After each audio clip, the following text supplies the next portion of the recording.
Here and welcome back to another video. Napaaga ang aking uwi sa Cavite pero sabi ko mag-grocery muna ako. Yung mga kinuha ko dito mostly fruits lang pero di ko napigilan kunin yung ice cream tsaka yung yogurt na chocolate drink. I like doing my groceries bago pumunta sa Cavite para sure na nadire-diretso na ako pag-uwi. But later, don't worry, papakita ko yung mga items na binili ko pero super konti lang kasi ang mamahal na ng bilihin, grabe. Did a quick grocery run. Pakita ko lang yung mga binili ko. Ito yung chocolate milk from my favorite Santa Maria Dairy. Favorite ko yan.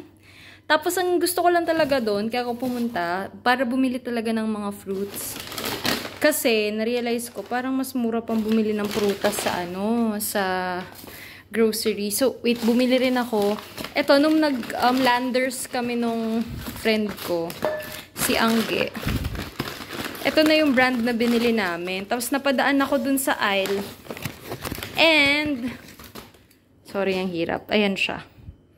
Pink Moscato. Wala naman masyadong health benefits yung pag-inom nito. Pero gusto ko lang kapag sa mga truffle pasta, masarap siya. Then, we have that. Siyempre, favorite kong ice cream! Yay! Nakita ko eh. Ayan yung favorite ko, si almond fudge. Then, ayan na yung mga prutas. Bumili rin ako nitong apple juice. And then, another alak. Pero kasi 4% lang naman yung ano niya. Ayan, 4% lang yung alcohol content niya. Konting-konti. And then, our fruits. Tapos, bumili ako dito ng iba kong sabon sa katawan. Yun lang. As usual, Living Alone Diaries. Welcome to another weekly vlog. Bibida ko lang ha. Ay, finally, nabili ko na yung tumbler na gusto ko. I think, around 2018-2019, nawala nung friend ko na kasama ko sa Taiwan, yung ginagamit namin na selfie holder nung nagte-take kami ng photos. Kasi wala kami dala ng tripod, ganyan. Pumunta lang kami in Taiwan for 3 to 4 days ata. Yung nag-lift sila ng, nag-lift sila dun sa visa requirement. That's the first year na nag-lift sila ng visa requirement. Nag-book agad kami ng flight. Tapos ito, in the perfect yellow color na gusto ko, nabili ko siya sa The Travel Club. Madalang kasi yung may gantong color. Tapos pagkakita ko, binili ko agad. Tapos pa-close na yung mall that time. Pero nakuha ko siya. It's so perfect. I love this. Of course, I also have different kinds of tumbler, no? Pero kasi, this is so sentimental nung kasi nawala nga namin yung yung tumbler na yun na Nalchin. I love this so much. Anyway, yun lang. I'll share some clips tomorrow and then we'll do some meal prep. Pero ngayon, chill lang ako at matutulog. Yun ang ating yun ang pinaka-priority natin, ang magpahinga. Because we really need to rest. Hindi ako makakatulog hanggat di ko to iinumin. Na-miss ko to, grabe. Yay! Favorite. It's 11:30 at inumin ko tong choco drink na to. Hindi mabilis ang restock nitong Santa Maria Dairy na to, pero sobra kasi talagang sarap. Kailan ba expiration na to? Oh. Diba? Mabilis ng expiration. Kailangan mainom. Pero nauubos ko naman talaga siya ng mabilis. Ang sarap kasi talaga nito. Gosh. Gusto ko to. Mahirap lang makahanap ng stock. Pero pag nakahanap ako ng stock, bibilin ko agad.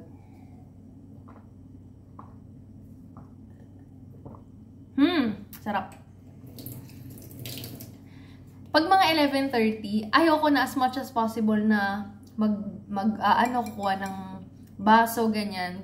Kasi tinatamad na ako maghugas. So, kahit anong gutom ko, pipigilan ko yan. Kahanap na lang ako ng snack sa ref para hindi ako magluto.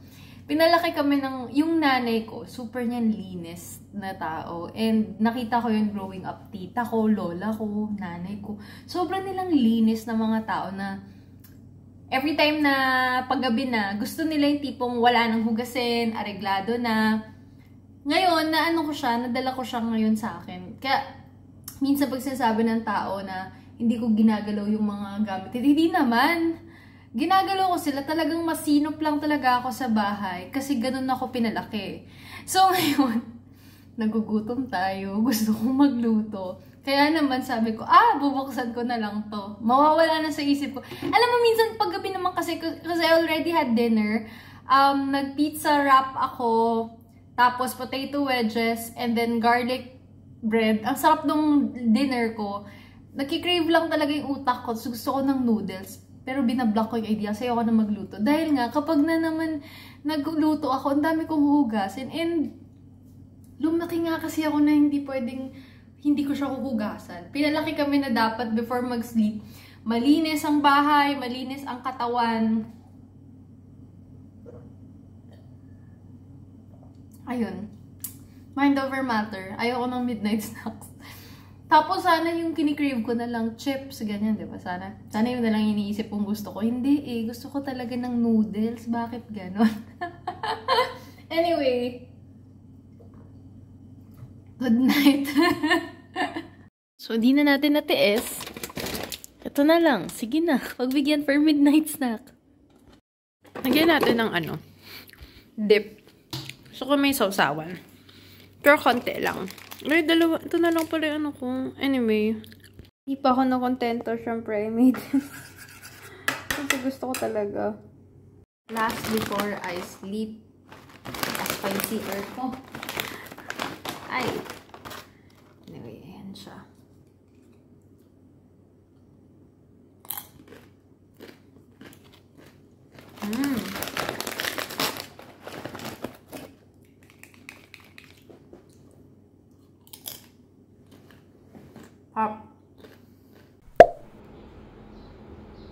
Morning. We're gonna put our food. Daming prutas and saya. But, ano ba?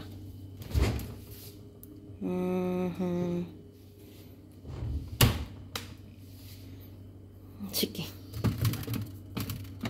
Tagal pa nag-loading ng utak ko. Ano ba yan? And then,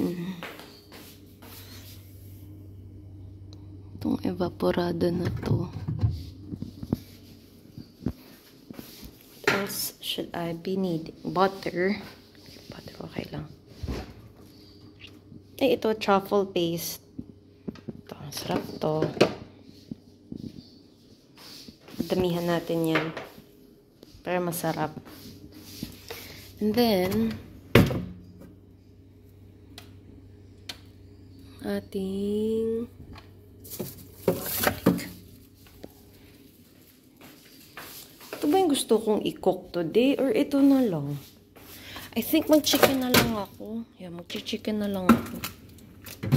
I think mag-chicken na lang ako. Next week na lang to. Ayoko palang magluto. Chicken na lang ako. Wag na to. Ito na lang. Because I have lots of fruits. Tapos, yung mga seasoning natin. Yan. Sisison natin sila. Garlic, paprika. Ano pa ba yung pang-season ko dyan? May maganda ditong pang-season eh. Tignan ko later. Wait. Super like this.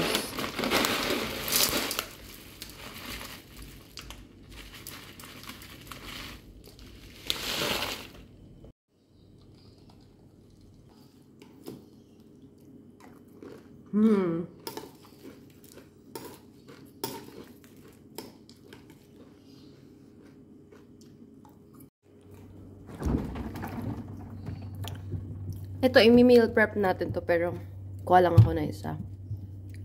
So, ko talaga magprutas.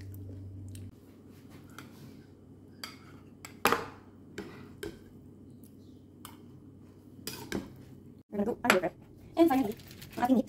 Chicken breast ito. Lagyan natin yan. Oops. Chicken breast ito na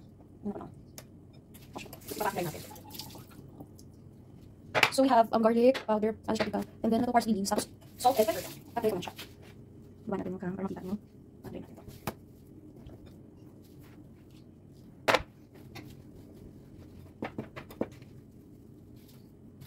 Mag-break tayo ng plastic mo. Bakit ito yan?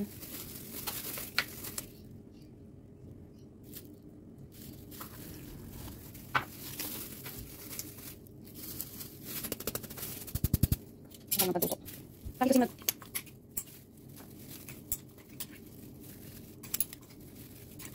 here's our salt and pepper. Salt and pepper. Siyempre, ito din ang pepper. Six na.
Medyo sunog. Nahiya ako ipakita sa camera, pero that's because of the parsley leaves. Charis!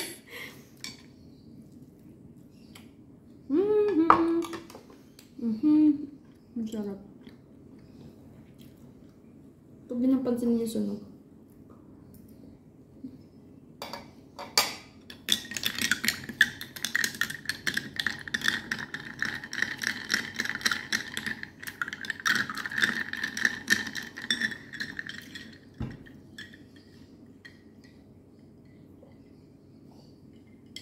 Sarap.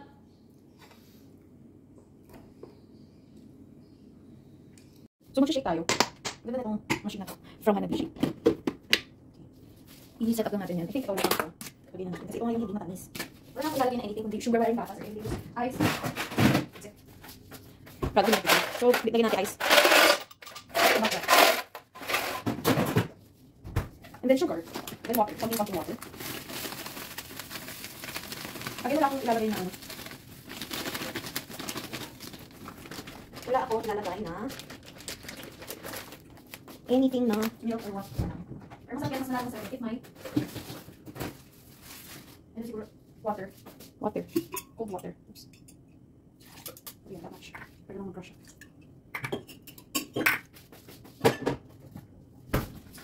Kapit na natin.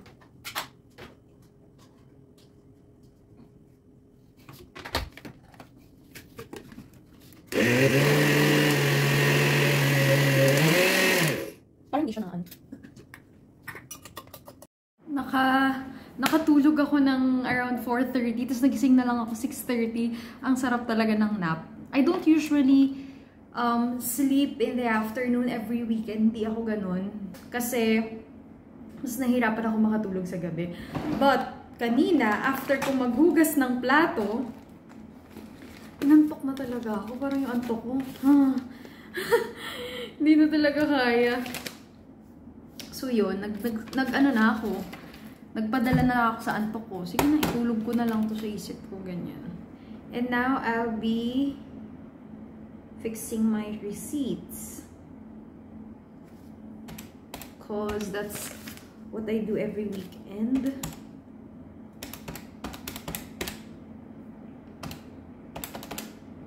Okay. Ang dami kong naiisip na bilhin. Pero I usually list down. Lahat sobrang OA ko sa paglilista ng lahat ng kailangan kong bilhin.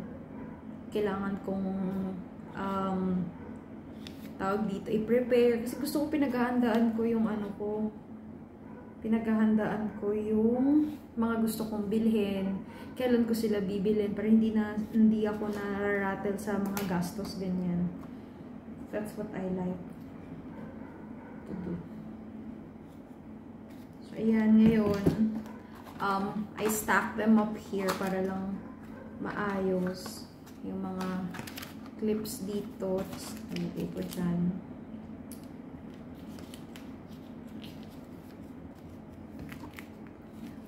And then I put them up here. Ano na to usually. Prepared na ng ayos, ganyan. Tapos later magbablog ako. Kasi every time I'm here, nagbablog ako lagi. Kasi nga nagbabawi ako ng contents ko for online gawa ng gusto ko nang tumaas yung channel ko.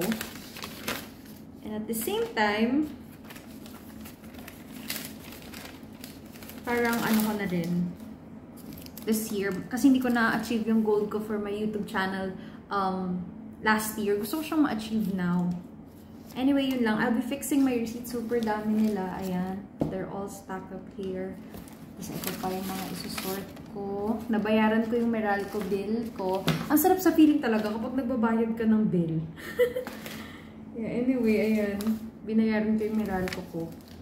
And I love paying my bills on time. Parang nakaka-refresh, nakakaginhawa sa pakiramdam. But anyway, I'll just fix this and work muna. And then leave kasi tomorrow, work na naman. So yun, anyway.